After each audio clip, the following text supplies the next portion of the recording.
a amigos y seguidores. En videos anteriores les he comentado con cierta profusión e insistencia de cierto auge que se observa en algunos partidos conservadores de derecha, que se podría decir que han incorporado totalmente a su aturdida doctrina política al catolicismo. De paso, hermanándolo con una supuesta tradición judeocristiana, que es un adefesio que viene de los Estados Unidos, donde los sionazistas pueden ser hebraicos o cristianos, pero andan juntos, muy juntos, en torno a diversas causas, comenzando por esta, desde luego, la primera y principal.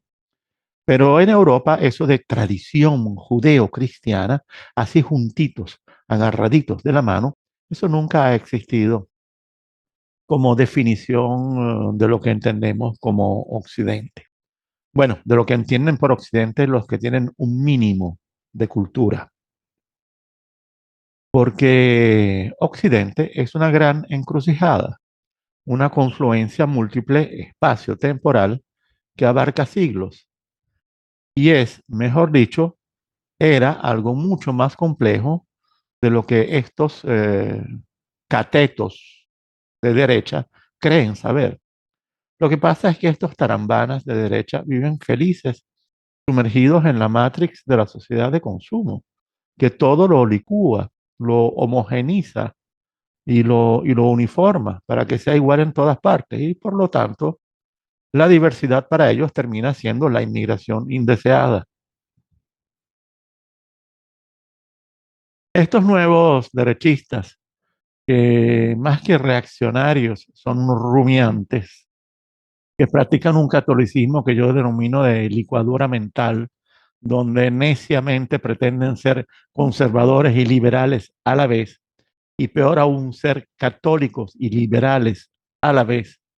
Y además su catolicismo es tradicionalista, pero en modalidad superficialmente fundamentalista y politizada a la vez, que pide la vuelta de la misa en latín, que la inmensa mayoría nunca practicó, que denuncia al Concilio Vaticano II como el comienzo de todos los males de la Iglesia.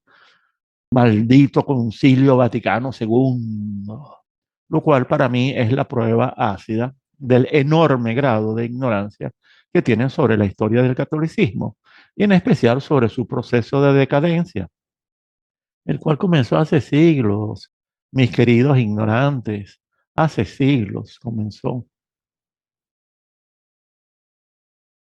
Y a la vez se nota que ha ocurrido una manipulación política bastante maligna, bastante perversa, porque con gran asombro me ha tocado escuchar a ciertos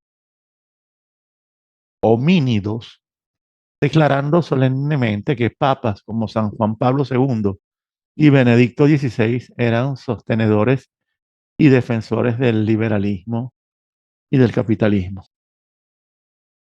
lo cual no solo confirma el grado de ignorancia abismal en el que viven, pero también me confirma que esta campaña, que sin duda alguna ha sido promovida y financiada desde los Estados Unidos por los sionazistas y los neoconservadores, increíblemente ha tenido éxito.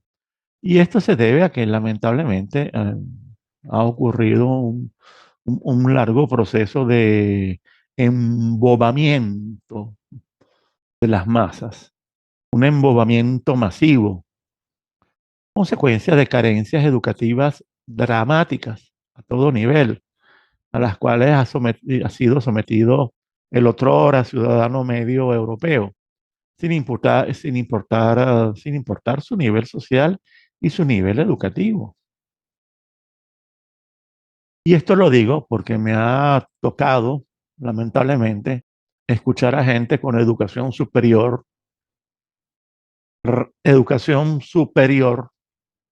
repitiendo estas necedades, estos disparates sobre papas liberales. Y desde luego, en algunos casos, especialmente el de ciertos académicos y periodistas, ya no se trata de ignorancia, desde luego, sino de mala intención. Estamos hablando de gentuza tarifada que vive de desempeñar una labor destructiva del conocimiento, la cultura y la fe. Labor destructiva que se viene dando dentro de un proceso, o mejor dicho, se trata de una operación política en donde el catolicismo debe ser alterado y distorsionado hasta tal grado para que éste pueda fusionarse y hasta convivir con el liberalismo y la sociedad de consumo, invocando de esta manera el camino cierto y seguro hacia su extinción en un futuro no muy lejano. Bueno, esto es lo que dicen algunos, porque para mí el catolicismo es ya una religión en peligro inminente de extinción, eh, que al final se dará cumplimiento, al final dará cumplimiento a la profecía de Joseph Ratzinger, que hablaba de un retorno a un cristianismo reducido a pequeños grupos, sin estructuras jerárquicas, más o menos un retorno al cristianismo de las catacumbas, más o menos, cuidado, no me confundan, no estoy hablando de un retorno al primitivismo, sino porque van a tener que hacerlo porque habrá persecución, señores, una persecución totalitaria de los estados liberales, los estados del Dios mercado, contra los verdaderos cristianos. Pueden apostarlo.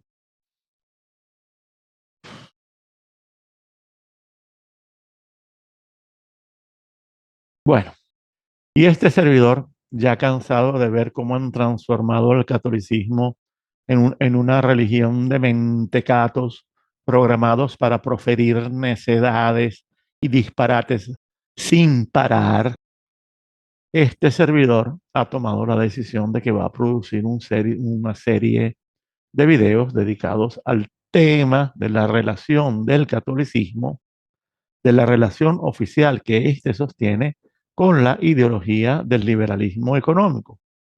Porque la iglesia, con respecto a esta cuestión, tiene su doctrina, todo un cuerpo doctrinal que oponer al liberalismo. Y se trata de la doctrina social de la iglesia, que obviamente los liberales están muy interesados en que pase por debajo de la mesa, incluso en presentarla como algo anticuado, algo del pasado, que ya fue superada hace tiempo, cuando la verdad es que sigue siendo actual, tan actual como siempre, y muchos papas recientes, sobre todo a partir de Paulo VI, se han encargado de reproponerla y relanzarla. Pero en el caso de los videos que pienso producir, me voy a concentrar en los dos papas que los liberales difaman y calumnian con mayor frecuencia y sin el menor respeto, porque los desacreditan como ejemplos de papas que apoyan a esa monstruosidad que es el liberalismo. Y nombran solamente a estos dos papas, porque estoy seguro de que estos embaucadores, estos estafadores perversos, pero tan perversos, tan malignos como ignorantes, ni siquiera saben quién fue el antecesor de San Juan Pablo II, y mucho menos quién fue León XIII. Es que son unos ignorantes, pero profundos. Bueno, pero antes de empezar, es necesario aclarar un concepto que creo que no es debidamente interpretado ni siquiera por muchos estudiosos y académicos, especialmente los tarifados, que son la mayoría. Tanto es así que el Papa Benedicto XVI tuvo que explicarlo y de alguna manera ponerlo en su sitio más de una vez. Y me refiero a lo que es una carta encíclica. Una encíclica, como su nombre lo dice, es una carta. No, no es un bloque, un obelisco o un monolito eterno con las letras impresas en piedra. No, es una carta.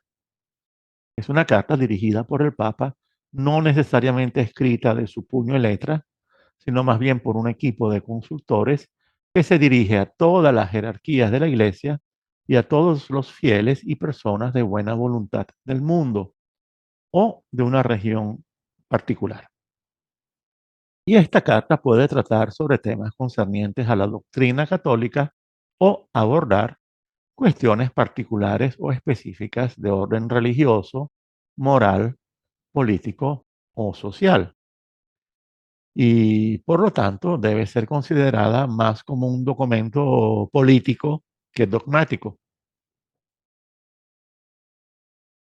Un documento que contiene un conjunto de argumentaciones que tratan de abordar de la forma más exhaustiva posible una determinada situación o cuestión, sin salirse del dogma, pero recurriendo a un lenguaje que debe ser lo más ecuménico, conciliar, hasta diplomático que sea posible.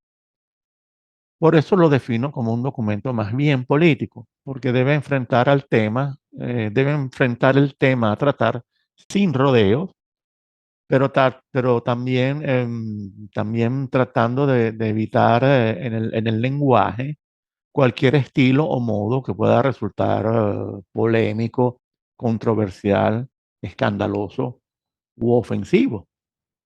Hey, el contenido puede ser discutible, puede ser debatible, especialmente si se adentra en el terreno político, sociopolítico o socioeconómico, pero sin nunca caer en lo equívoco o en lo dudoso. Y es aquí donde nos podemos encontrar con un problema a la hora de interpretar o descifrar ciertos pasajes de ciertas encíclicas. Y esto no se debe a una falla en la redacción o a una torpeza en la sintaxis, sino que es algo hecho a propósito. Es una ambigüedad cuidadosamente calibrada y calculada para evitar que ciertas expresiones puedan servir de asidero a argumentaciones indeseables o indeseadas por la misma Iglesia, ya que las encíclicas no pueden ser declaraciones de guerra. De condena sí, de guerra no.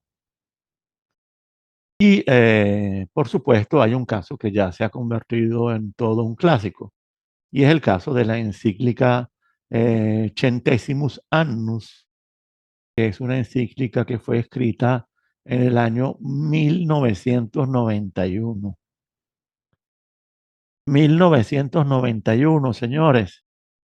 Y no sé si hay que recordar que en esa época estábamos justamente viviendo la caída del muro de Berlín, la del Imperio Soviético y por lo tanto la del comunismo en toda Europa del Este, comenzando por el comunismo en la propia patria de Karol Wojtyła, que era Polonia.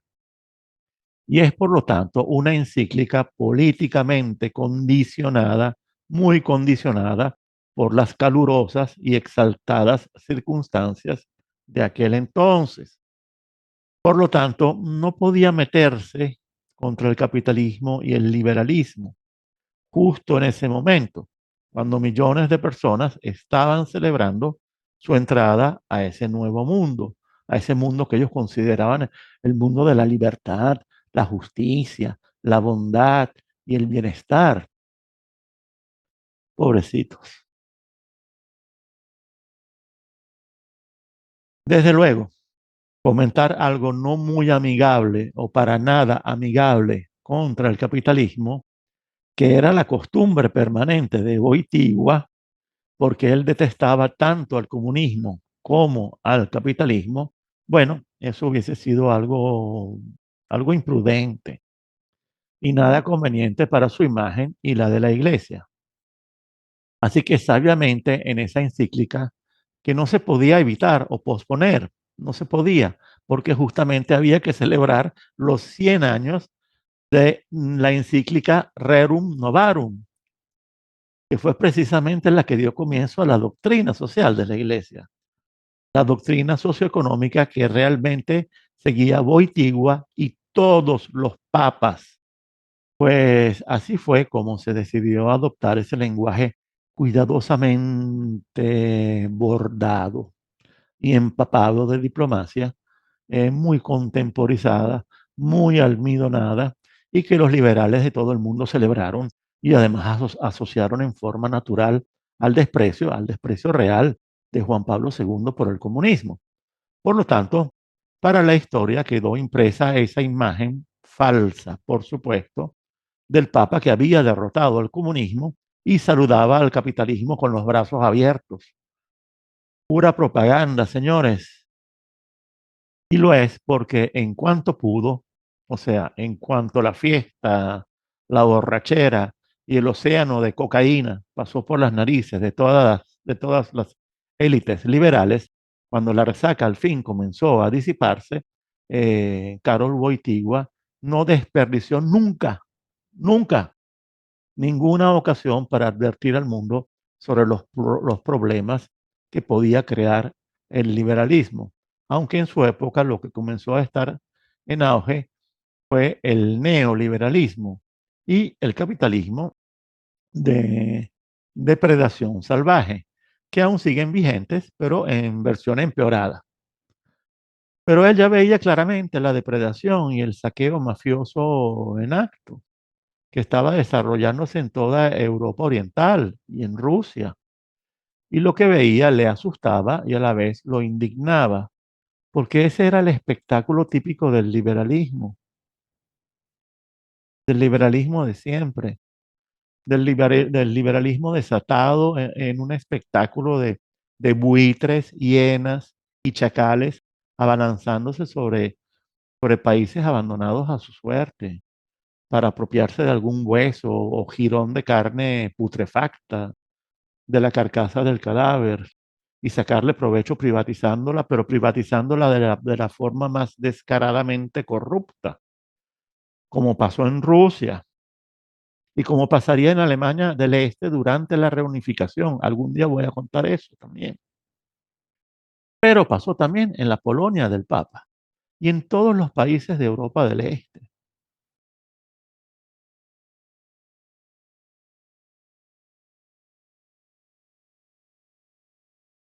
Y por lo tanto, la verdad es otra, mis amigos y seguidores, porque San Juan Pablo II, en sus 27 años de pontificado, amplió profundamente la doctrina social de la Iglesia e impulsó decisivamente al mundo católico hacia una posición crítica contra la ideología liberal o neoliberal. Ahora bien, recuerdan que hace poco les dije que Juan Pablo II había esperado a que les pasase la resaca a los liberales para lanzar sus proclamas de advertencia y denuncia contra ellos. Pues aquí tienen esta, que es de 1993, o sea, 2 años después de la publicación de su encíclica Centesimus Annus, tan manipulada por liberales, neoliberales y otras plagas. Y abro comillas. En mi opinión, las manifestaciones degeneradas del capitalismo están también en el origen de numerosos y graves problemas sociales y humanos que actualmente atormentan a Europa y al mundo. San Juan Pablo II al periódico La Stampa de Turín, año 1993, 2 años después de la encíclica Centesimus Annus. Y esto tan suavecito es algo que le dijo a un periódico italiano en aquel entonces liberal que se llamaba La Stampa, que es el más importante de Italia junto con el Corriere della Sera. Por lo tanto, no fue un cuchicheo el de Karol Wojtyła a la hora de expresar en forma alta y clara, clarísima, sus temores por las consecuencias económicas del fin de la Guerra Fría y lo hizo justo en el periódico más leído por los empresarios italianos. Y cuando ese mismo año Jas Gabronsky, uno de los periodistas más prestigiosos de Italia, entrevistó al pontífice polaco, este comentó su impresión sobre la posición y la visión de Juan Pablo II en estos términos. Abro comillas. La evolución de esos países que, con su apoyo decisivo, se habían librado del comunismo en Europa del Este, esta evolución le confirmó una línea de pensamiento que lo había llevado a elaborar una doctrina social crítica del capitalismo desregulado, tras el análisis de las realidades socioeconómicas que tuvieron que enfrentar sus predecesores, desde León XIII hasta Pablo VI.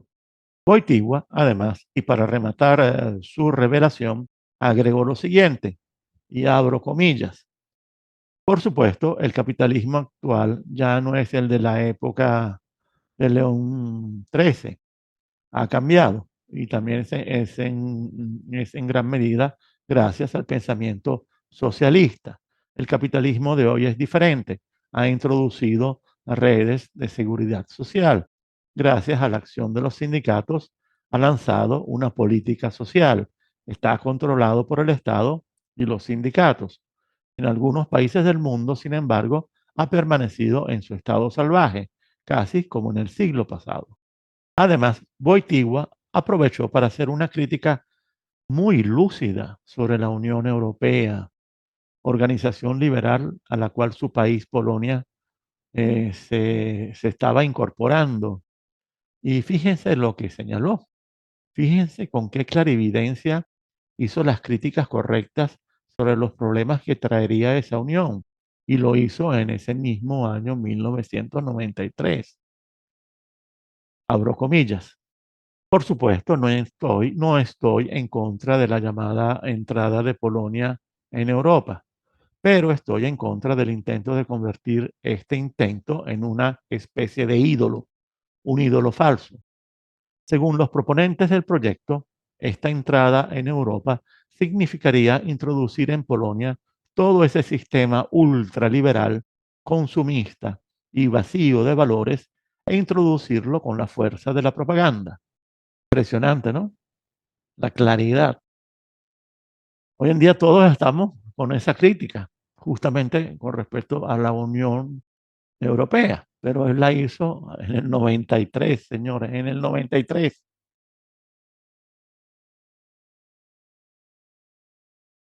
Increíble. A propósito, esta entrevista tan interesante, porque en ella se revela la verdadera tirria, la verdadera inquina de Juan Pablo II contra el capitalismo y el liberalismo, 2 años después de la publicación de la bendita encíclica Centesimus Annus. Esta entrevista la encontrarán en mi blog, cuyo link puse abajo en mi texto, en el texto descriptivo. Por favor, no se la pierdan. Para mí es el retrato más definido, más real que he leído sobre Karol Wojtyła. Bueno, digamos. De las palabras de Juan Pablo II surge, pues, la aceptación realista de una realidad política y económica que se puede ver claramente hoy, décadas después del fin de la Guerra Fría y del enfrentamiento bipolar, donde el equilibrio entre los Estados Unidos y la Unión Soviética y el carácter políticamente vulnerable de las naciones occidentales entre 1945 y 1991 proporcionó el caldo de cultivo para una prolongada temporada donde la población en general se benefició de los estados sociales de bienestar que promovieron desarrollo social real, tangible, a una velocidad tal que se habló de milagro en muchos casos, con consecuencias positivas para los trabajadores y sus organizaciones representativas. Fue esa una época realmente notable, donde la dialéctica entre fuerzas populares y fuerzas socialistas que operaron virtuosamente durante el proceso constituyente, por ejemplo, el proceso constituyente en Italia, y le dieron a Italia una constitución ejemplar, constituyeron el modelo de capitalismo intervenido y promovido por el Estado del que Juan Pablo II habla positivamente en esa entrevista. Un modelo que, sin embargo, estaba siendo superado, dejando espacio para el relanzamiento del capitalismo salvaje en el mismo momento de la publicación de la entrevista, o sea, en 1993. Y este capitalismo salvaje, con su propuesta ligada a la ideología liberal, es condenado y estigmatizado por Juan Pablo II de manera similar a la otra gran utopía materialista de la segunda mitad del siglo XX, el socialismo real, mejor conocido como comunismo.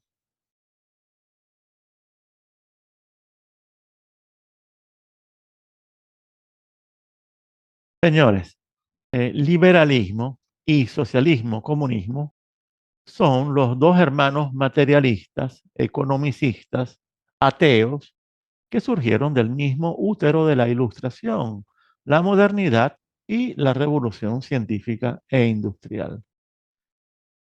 Y esta genética común nunca escapó al análisis realizado por el magisterio de la Iglesia Católica, desde los tiempos de León XIII a finales del siglo XIX, hasta llegar hasta nuestros días con Pablo VI, San Juan Pablo II y Benedicto XVI, que fueron los últimos en ocuparse de la doctrina social y mantenerla actualizada para poder enfrentar por igual fenómenos terminales como la sociedad de consumo y su destrucción de tejido social y cultural, la degeneración irreversible de Occidente provocada por el liberalismo y el auge del sistema chino de un país, dos sistemas. Pero volvamos a principios de los 90, cuando la caída del Imperio Soviético simbólicamente parecía demostrar la superioridad del modelo occidental, fundado en la democracia liberal y el libre mercado. Y esto allanó el camino para la consolidación del imperio atlantista dominado por los Estados Unidos e impulsó la idea ya de naturaleza imperialista, 100% imperialista, de que este modelo podría adquirir connotaciones universales e imponerse globalmente. Así que ya yo diría que más que de naturaleza imperialista, estamos hablando ya de una idea de naturaleza globalista. Y el espíritu entusiasta de esa época para un alarmado y cabizbajo San Juan Pablo II representaba la versión negativa del capitalismo, que dejaba atrás el llamado compromiso keynesiano, el cual produjo 30 años de crecimiento económico en todo Occidente, un compromiso nacido después de la Segunda Guerra Mundial en Occidente y que presuponía un equilibrio político ganador entre las visiones del movimiento socialista y obrero y la cultura popular de origen católico, a la que los predecesores de Juan Pablo II habían dado gran impulso para favorecer el surgimiento de corrientes de pensamiento social cristiana en todos los principales países europeos. Partidos cuya visión y misión era capaz de conciliar las prioridades del sector privado con una presencia pública y fuerte y activa del Estado en la economía, la industria y los servicios. Por lo tanto, y durante esos años, la cultura católica estuvo en el centro de la experiencia del progreso económico, social y jurídico más intensa, duradera y abrumadora que las masas europeas hayan tenido en toda su historia, la cual coincidió con lo que se denominan los 30 gloriosos, o sea, los 30 años gloriosos que más o menos transcurrieron entre 1945 y 1975. Por lo tanto, la imposición, que comenzó a finales de los 70 y recibió un tremendo impulso con la caída de la cortina de hierro, esta imposición de nuevos paradigmas provenientes de los Estados Unidos nunca dejó de despertar preocupación en la Iglesia Católica, una preocupación creciente por la estabilidad social de los países occidentales y sobre todo por las consecuencias que los dogmas de las ideologías liberales podrían haber causado en países donde los desequilibrios y las desigualdades sociales y económicas eran mucho más acentuadas. Y esto que les acabo de describir es el seguimiento que la Iglesia Católica de antes hacía de la sociedad y su capacidad de exponer una visión capaz de anticipar las consecuencias de cierta evolución en la sociedad, con una agudeza y acierto que ninguna otra institución tenía. Y para comprobar esto, basta leer la documentación que ella producía, no solo las encíclicas. Y allí uno termina de captar también cómo fue el surgimiento de la sociedad de consumo y su acción disolvente sobre el tejido social y cultural de una nación, con su promoción del individualismo, el egoísmo, el materialismo, la ostentación de estatus, el narcisismo y el hedonismo, con la sustitución de la persona y el ciudadano por el individuo consumidor, cliente, usuario, y la infantilización, verdadera infantilización de la sociedad con su filosofía de ganadores y vencedores, sin lugar alguno para la empatía, la solidaridad y la verdadera caridad. Pues es allí cuando uno capta que fue la sociedad espiritualmente devaluada, despojada de su dimensión vertical, la que se alejó de la iglesia.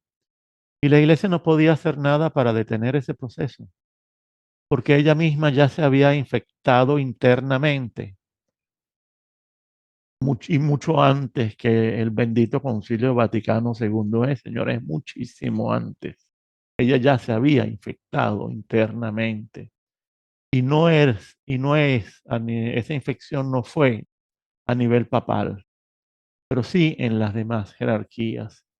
Y se trataba del mismo morbo que estaba licuando a la sociedad, hasta que finalmente el Espíritu Santo dejó de intervenir en los cónclaves, seguramente por un designio escatológico y para dar una señal al que tenga ojos.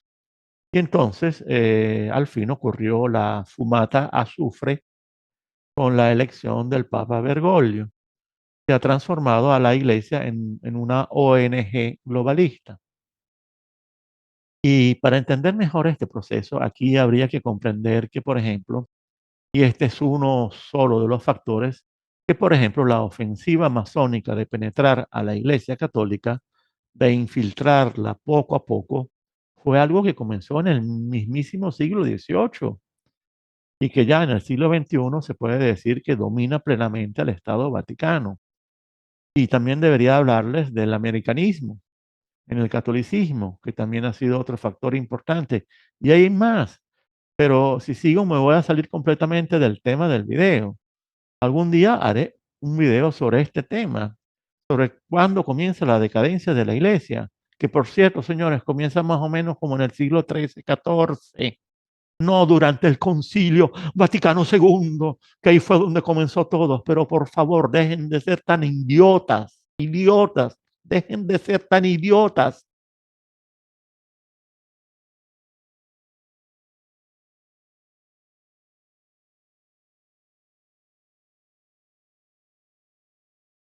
Y además la iglesia no podía hacer nada porque ya el mismo León XIII, pero también Pablo VI y San Juan Pablo II, y ni hablar de Benedicto XVI, todos habían terminado por entender que el proceso emprendido por la humanidad ya era de naturaleza escatológica en su fase final.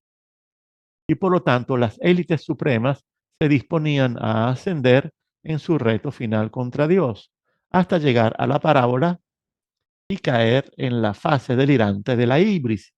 Y lo único que quedaba era hacer lo que Joseph Ratzinger al fin hizo: retirarse, o mejor dicho, apartarse para permitir que la revelación pudiese finalmente exponer la liberación del cuerpo bipartito de la iglesia y su lado oscuro.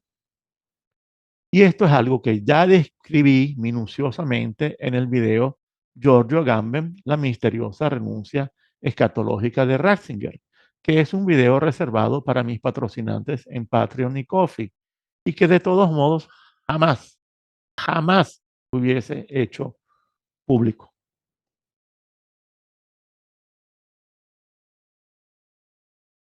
Amigos, no es casualidad que durante los años del fortalecimiento de la hegemonía liberal, Juan Pablo II ampliara el trasfondo teórico y cultural de la doctrina social, que Pablo VI ya había empezado con paso firme al publicar la encíclica Populorum Progressio, en 1967. Y 20 años después, para celebrar su aniversario, San Juan Pablo II, en la encíclica Sollicitudo Rei Socialis, consagró a la doctrina social de la Iglesia como la estrella polar de la acción civil cristiana. Óigalo bien, la estrella polar de la acción civil cristiana, subrayando que debía definirse no como una ideología, y aquí abro comillas. La doctrina social de la Iglesia no es, pues, una tercera vía entre el capitalismo liberal y el colectivismo marxista, y ni siquiera una posible alternativa a otras soluciones menos contrapuestas radicalmente, sino que tiene una categoría propia. No es tampoco una ideología, sino la cuidadosa formulación del resultado de una atenta reflexión sobre las complejas realidades de la vida del hombre en la sociedad y en el contexto internacional a la luz de la fe y de la tradición eclesial. Su objetivo principal es interpretar esas realidades, examinando su conformidad o diferencia con lo que el Evangelio enseña acerca del hombre y su vocación terrena y, a la vez, trascendente, para orientar en consecuencia la conducta cristiana. Por tanto, no pertenece al ámbito de la ideología, sino al de la teología y especialmente de la teología moral. Esto es algo que dijo San Juan Pablo II en su carta encíclica Sollicitudo Rei Socialis de 1987.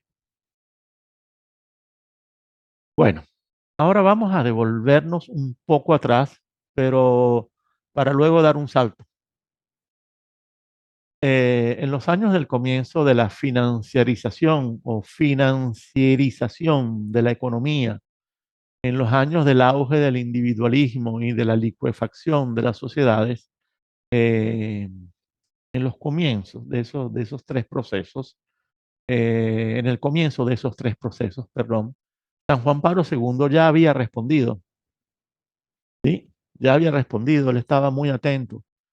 Él ya había respondido con la encíclica Laborem Exercens de 1981, en la que el trabajo se definía como un bien incluso antes que un derecho, un deber o una mercancía, como pretenden los liberales al reducir la dimensión humana, que es cósmica, a la de un autómata productivo competitivo llamado individuo.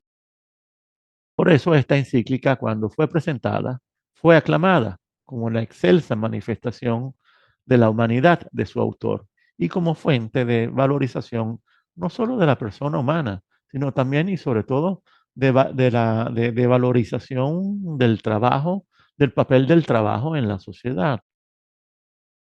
Y esto es importante recordarlo porque precisamente en el colapso del elemento laboral provocado por la despiadada compresión de las clases sociales impuesta por el liberalismo y su maldita liberación del mercado laboral, es allí en ese colapso que se logra identificar la principal manifestación degenerada que denunció Carol Wojtyła en su entrevista con La Estampa, con el diario La Estampa. Y 6 años después profundizó esas críticas, llegando incluso a denunciar lo que él consideraba como, y abro comillas, las grandes falacias de una ideología económica como la liberal, fuertemente contraria a la doctrina católica que siempre contrasta el individualismo con un sentido de comunidad y defiende un plan social y la protección de los pobres y marginados.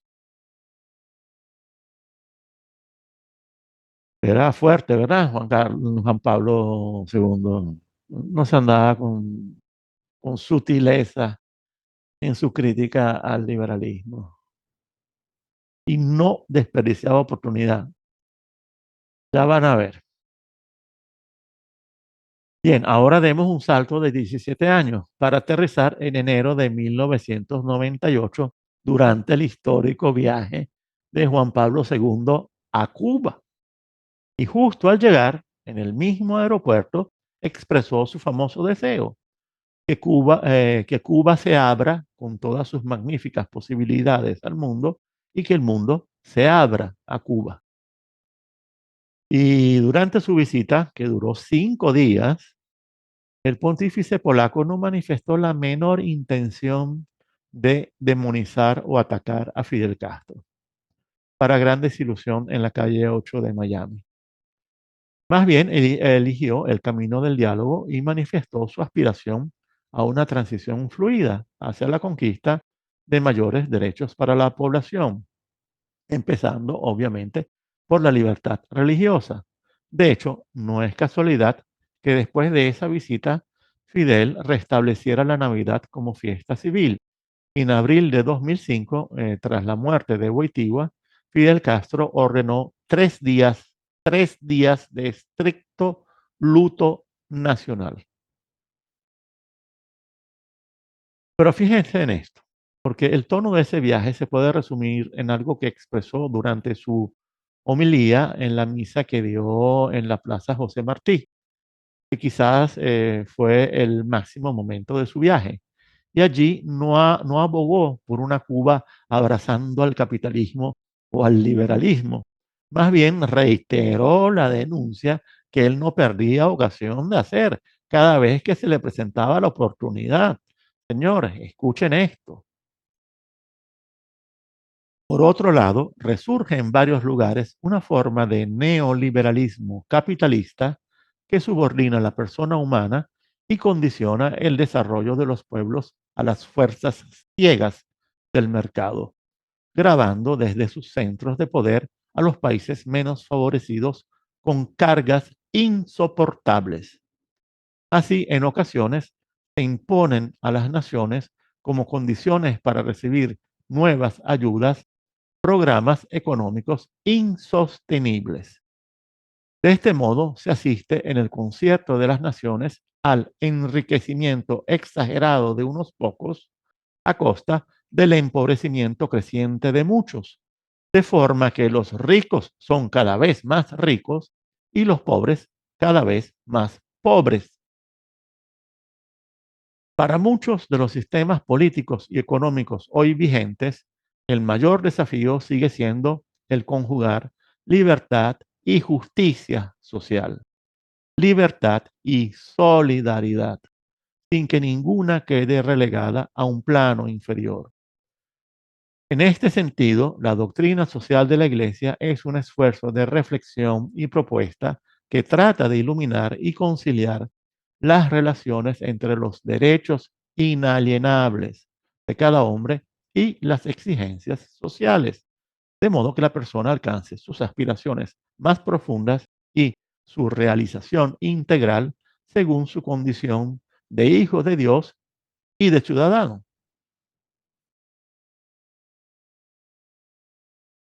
¿Qué tal?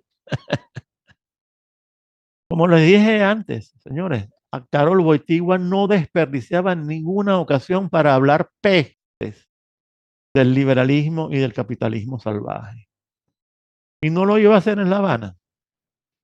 Y por lo tanto, pasajes como estos se encuentran en muchos documentos y material audiovisual sobre él. Es cuestión de tomarse el tiempo de encontrarlos y extraerlos. Fíjense todo lo que yo saqué. Y eso que mi tiempo es limitado. Pero hay más. Sí, cómo no, hay más. Por ejemplo, durante su cuarto viaje apostólico a México en 1999, en el que presentó la exhortación apostólica Ecclesia in America, Karol Wojtyła hizo esta contundente denuncia. Cada vez más, en muchos países americanos, impera un sistema conocido como neoliberalismo, sistema que, haciendo referencia a una concepción economicista del hombre, considera las ganancias y las leyes del mercado como parámetros absolutos en detrimento de la dignidad y del respeto de las personas y los pueblos. Dicho sistema se ha convertido a veces en una justificación ideológica de algunas actitudes y modos de obrar en el campo social y político que causan la marginación de los más débiles. De hecho, los pobres son cada vez más numerosos, víctimas de determinadas políticas y de estructuras frecuentemente injustas. San Juan Pablo II, exhortación apostólica post-sinodal, Ecclesia in America. Ciudad de México, 22 de enero de 1999, 8 años después de Centésimos Annus. Amigos y seguidores, ¿qué más puedo agregar? ¿Qué más puedo decirles? Les puedo decir que dejen de creerle a sus banalistas, a esos banalistas de confianza que ustedes tienen, especialmente si son liberales, y peor aún si son de esos estafadores cutres que insisten en mezclar liberalismo con catolicismo. Por favor, aléjense de mamarrachos tan tóxicos. Y les insisto que deben dejar de escucharlos, porque la doctrina social de la Iglesia nunca pereció ni se fosilizó mientras estuvieron al frente del Vaticano papas como Pablo VI, Juan Pablo I, San Juan Pablo II y Benedicto XVI, los cuales la promovieron e impulsaron con el fin de tratar de convertirla en la verdadera barrera que se debía aplicar para frenar, para parar los excesos del capitalismo en Europa y en el resto del mundo.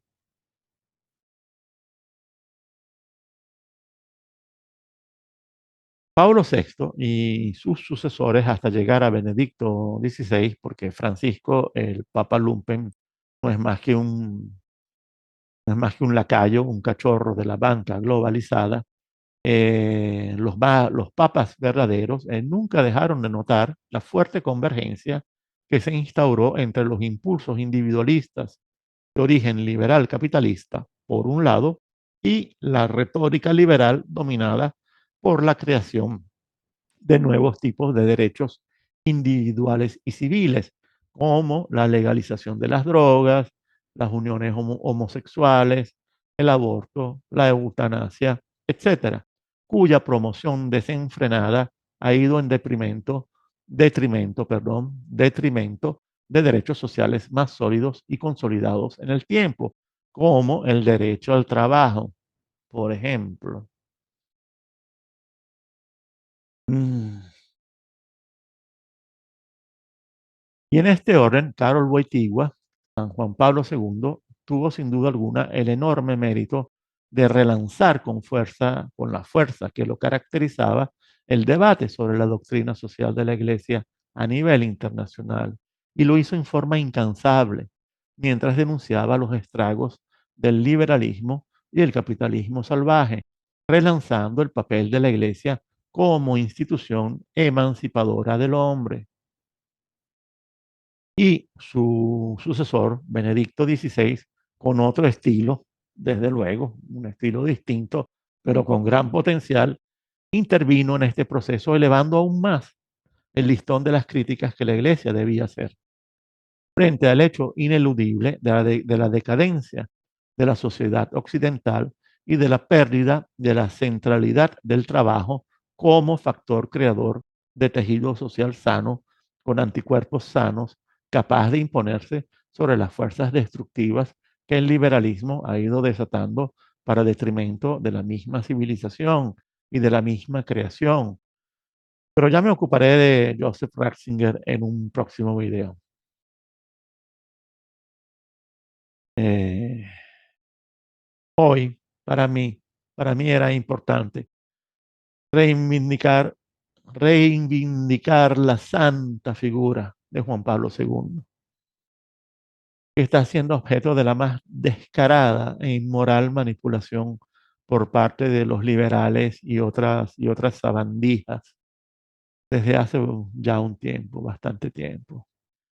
Una operación que, como la mayoría que se han creado y puesto en marcha para destruir al catolicismo, es una operación surgida en los Estados Unidos, en ese catolicismo corrupto y politizado que no tiene remedio, señores, no tiene remedio desde hace décadas, que tiene un verdadero disfraz como el arzobispo Carlos María Viganó, háganme el favor. Ese es uno de los líderes del catolicismo americano, imagínense ustedes hasta qué grado de espectáculo de circo estamos llegando con el catolicismo gringo. Dios nos libre, por favor, Viganó, bien lejos con ese señor, por Dios. Ay, Dios, qué paciencia. Bueno, amigos y seguidores, es todo por hoy. Como siempre, agradecido por la atención hasta el final. Y por favor, cuídense, manténganse humanos y fortalezcan su conocimiento, su conciencia, su fe y su razón. Con plegarias, meditaciones y reflexiones cotidianas en solitario o compartidas con sus familiares y amigos. Y nos veremos pronto, muy pronto.